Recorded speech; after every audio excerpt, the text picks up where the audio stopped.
R ಪ್ರತಿನಿಧಿ ಸಭಾ V Puram ಬೆಂಗಳೂರಿನಿಂದ ನಾವು ಹಾಗೂ ನಮ್ಮ ಸಂಜಯ್ ಮಿಸ್ಕಿನವರು ಲಾಸ್ಟ್ ಮಂತ್ ಆಯ್ಕೆಯಾಗಿದ್ದೀವಿ.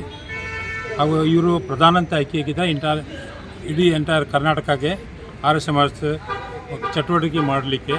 ಹಾಗೂ ನಾನು ಉಪಾಧ್ಯಕ್ಷ ಅಂತೂ ಕೆಲಸ ಮಾಡ್ತಾಯಿದ್ದೀನಿ. ನಾವು ಹುಟ್ಟು ಹಿಡ್ಕೊಂಡು ಸಣ್ಣ ವಯಸ್ಸಿಂದಲೇ ಆರ್ಯ ಸಮಾಜ ಬಗ್ಗೆ ಆರ್ಯ ಪ್ರೇಮಿ ಇದ್ದೀವಿ. ನನ್ನ ಜೊತೆಯಲ್ಲಿ ನಮ್ಮ ಜವಳಕರ ಇದ್ದಾರೆ, ಅವರು ಜಾಯಿಂಟ್ ಸೆಕ್ರೆಟರಿ ಈ ಕರ್ನಾಟಕ ಪ್ರಾಂತ್ಯದ್ದು ಸಭೆಗೆ ಇದ್ದಾರೆ. ಅದ್ರ ಜೊತೆಲಿ ನಮ್ಮ ಪುಕ್ಕಾಳೆ ಅಂತ ಇದ್ದಾರೆ, ರಿಷಿಕೇಶ್ ಪುಕ್ಕಾಳೆ ಅವರು ನಮ್ಮ ಆರ್ಯ ಸಮಾಜದ ಒಬ್ಬರು ಸದಸ್ಯರು. ಹಾಗೆ ವಿಶೇಷವಾಗಿ ಇವತ್ತಿನ ಗೋಷ್ಠಿ ಬಗ್ಗೆ ತಮಗೆ ಹೇಳಲಿಕ್ಕೆ ಬಯಸ್ತಾ ಇದ್ದೇನೆ.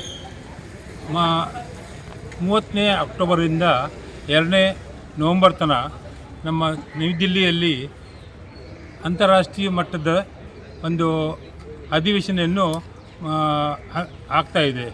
ಈ ಅಧಿವೇಶನದಲ್ಲಿ ಸಾಧಾರಣ 45 ಕಂಟ್ರಿಯಿಂದ ನಮ್ಮ ಸನಾತನ ಧರ್ಮದ ಯಾರು ಇದು ಮಾಡ್ತಾರೆ, ಓಮಿಗೆ ಹಿಂದಾಗ ಯಾರು ಒಪ್ತಾರೆ ಅಂಥವ್ರು, ಹಾಗೆ ಅಂಥವರೆಲ್ಲ ಸಾಧಾರಣ 10 ಲಕ್ಷ ಜನ ಸೇರ್ತಾ ಇದ್ದಾರೆ.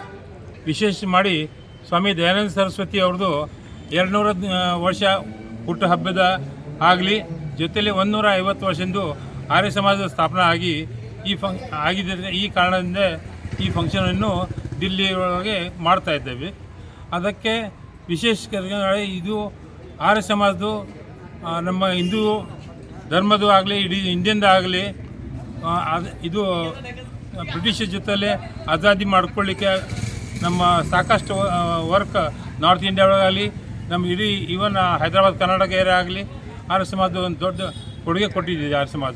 ಅದಕ್ಕೆ ಈ ಅಧಿವೇಶನ್ಗೆ ಎಲ್ಲ ನಮ್ಮ ಸನಾತನ ಧರ್ಮ ಎಲ್ಲ ಹಿಂದೂಗಳು ಅಂಡರ್ ಒನ್ ಅಂಬ್ರೆಲಾ ಎಲ್ಲಿ ಕಲಿತಾರೆ. ವಿಭಿನ್ನ ಜಾತಿ ಜಮಾತಿ ಇದ್ದರೂ ಬ್ರಾಹ್ಮಣ ಚೈತ್ರ ವೈಶ್ಯ ಯಾವ ಇದ್ದರೂ ಎಲ್ಲ ಜಾತಿಗಳು ನಮ್ಮ ಈ ಅಂಬ್ರೆಲಾಗೆ ನಾವು ಎಲ್ಲ ಮಾನವತೆ ಒಂದೇ ಇದ್ದೀವಿ ಅಂತ ಈ ಒಂದು ಸಂದೇಶ ಸ್ವಾಮಿ ದಯಾನಂದ ಸರಸ್ವತಿಯನ್ನು ಕೊಟ್ಟಿದ್ದಾರೆ. ಅದಕ್ಕೆ ನಾವು ಮುಂದೆ ಒರಿಬೇಕು. ಈ ಅಧಿವೇಶನದ ಮೇನ್ ಉದ್ದೇಶ ಇದೆ.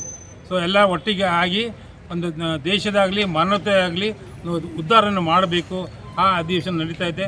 ತಮ್ಮ ಎಲ್ಲ ಈ ಲೋಕಲ್ ಗುಲ್ಬರ್ಗ ಜನತೆ, ಗುಲ್ಬರ್ಗ ಡಿಸ್ಟ್ರಿಕ್ಟ್ ಜನತೆ ಹಾಗೂ ಕರ್ನಾಟಕ ಇಡೀ ಪ್ರಾಂತ್ಯ ಜನರಿಗೆ ಈ ಅಧಿವೇಶನ ಬಂದು ಅದರ ಜೊತೆಯಲ್ಲಿ ಜಾಯಿನ್ ಆಗಬೇಕು ಅಂತ ನಾನು ನಮ್ಮ ಪ್ರಾಂತೀಯ ವತಿಯಿಂದ ಕಳ್ಕೊಳ್ಳಿ ವಿನಂತಿ ಮಾಡ್ತೀನಿ.